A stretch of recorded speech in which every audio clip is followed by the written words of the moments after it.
7वां बाब। यर्मिया हैकल में मनादी करता है। ये वो कलाम है जो खुदावन की तरफ से यर्मिया पर नाजिल हुआ, और उसने फरमाया, तू खुदावन के घर के फाटक पर खड़ा हो और वहां इस कलाम का इश्तिहार दे और कह, ऐ यहूदा के सब लोगों जो खुदावन की इबादत के लिए इन फाटकों से दाखिल होते हो, खुदावन का कलाम सुनो। रब्बुल अफवाज इसराइल का खुदा यूं फरमाता है कि अपनी रविशें और अपने आमाल दुरुस्त करो, तो मैं तुमको इस मकान में बसाऊंगा। झूठी बातों पर भरोसा न करो और यूं न कहते जाओ कि ये है खुदावन की हैकल, खुदावन की हैकल, खुदावन की हैकल।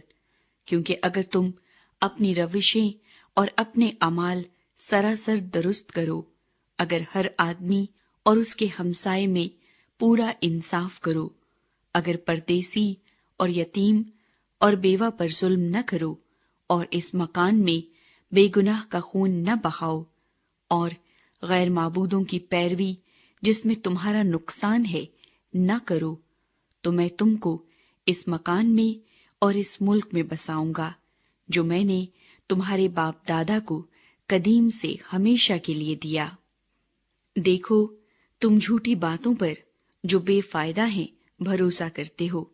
क्या तुम चोरी करोगे, खून करोगे, जिनाकारी करोगे, झूठी कसम खाओगे और बाल के लिए बखूर जलाओगे, और गैर माबूदों की जिनको तुम नहीं जानते थे पैरवी करोगे, और मेरे हजूर इस घर में जो मेरे नाम से कहलाता है आकर खड़े होगे और कहोगे कि हमने खलासी पाई ताकि ये सब नफरती काम करो। क्या ये घर जो मेरे नाम से कहलाता है तुम्हारी नजर में डाकुओं का गार बन गया? देख, खुदावंद फरमाता है, मैंने खुद ये देखा है। बस अब मेरे उस मकान को जाओ जो सैला में था, जिस पर पहले मैंने अपने नाम को कायम किया था, और देखो कि मैंने अपने लोगों यानी बनी इस्राएल की शरारत के सबब से उससे क्या किया। और खुदावंद फरमाता है, अब चूंकि तुमने ये सब काम किए, मैंने बर वक्त तुमको कहा और ताकीद की, पर तुमने न सुना, और मैंने तुमको बुलाया पर तुमने जवाब न दिया।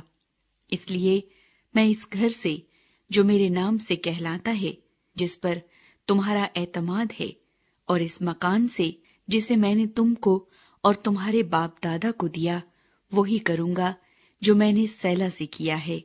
और मैं तुमको अपने हजूर से निकाल दूंगा, जिस तरह तुम्हारी सारी बरादरी इफ्राइम की कुल नस्ल को निकाल दिया है। कौम की नाफरमानी। पस तू इन लोगों के लिए दुआ न कर और इनके वास्ते आवाज बुलंद न कर, और मुझसे मिन्नत और शफात न कर, क्योंकि मैं तेरी न सुनूंगा। क्या तू नहीं देखता कि वो यहूदा के शहरों में और यरूशलेम के कूचों में क्या करते हैं? बच्चे लकड़ी जमा करते हैं और बाप आग सुलगाते हैं, और औरतें आटा गूंथती हैं ताकि आसमान की मलिका के लिए रोटियां पकाएं और गैर माबूदों के लिए तपावन तपाकर मुझे गजबनाक करें। खुदावन फरमाता है, क्या वो मुझी को गजबनाक करते हैं? क्या वो अपनी ही रूह स्याही के लिए नहीं करते? इसी वास्ते खुदावंद खुदा यूं फरमाता है कि देख, मेरा कहरो गजब इस मकान पर और इंसान और हैवान और मैदान के दरख्तों पर और जमीन की पैदावार पर उंडेल दिया जाएगा, और वो भड़केगा और बुझेगा नहीं।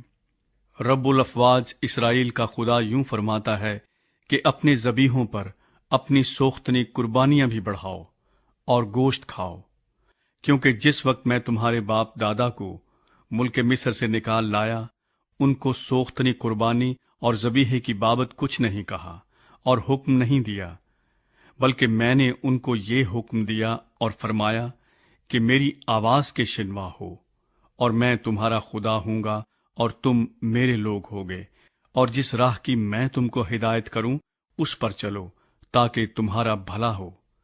लेकिन उन्होंने ना सुना ना कान लगाया, बल्कि अपनी मसलहतों और अपने बुरे दिल की सख्ती पर चले, اور برگشتہ ہوئے اور آگے نہ بڑھے۔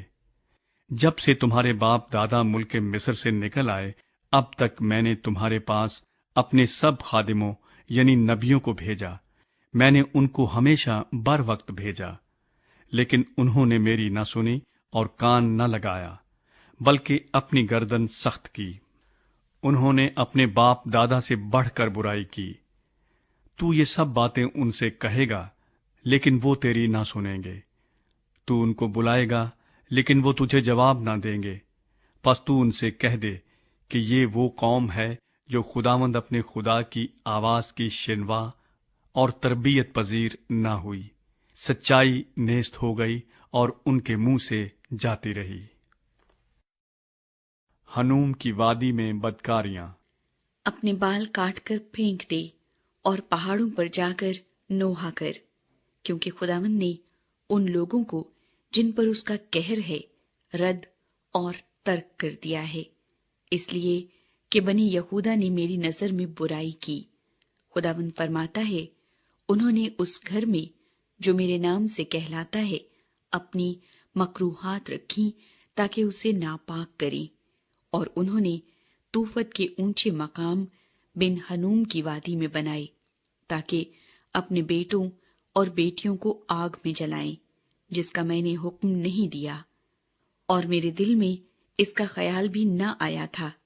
اس لیے خداوند فرماتا ہے، دیکھ وہ دن آتے ہیں کہ یہ نہ توفت کہلائے گی نہ بن ہنوم کی وادی، بلکہ وادی قتل، اور جگہ نہ ہونے کے سبب سے توفت میں دفن کریں گے۔ اور اس قوم کی لاشیں ہوائی پرندوں اور زمین کے درندوں کی خوراک ہوں گی، اور ان کو کوئی نہ ہنکائے گا۔ تب میں یہودا کے شہروں میں اور یروشلم کے بازاروں میں خوشی اور شادمانی کی آواز، دلہے اور دلہن کی آواز موقوف کروں گا، کیونکہ یہ ملک ویران ہو جائے گا۔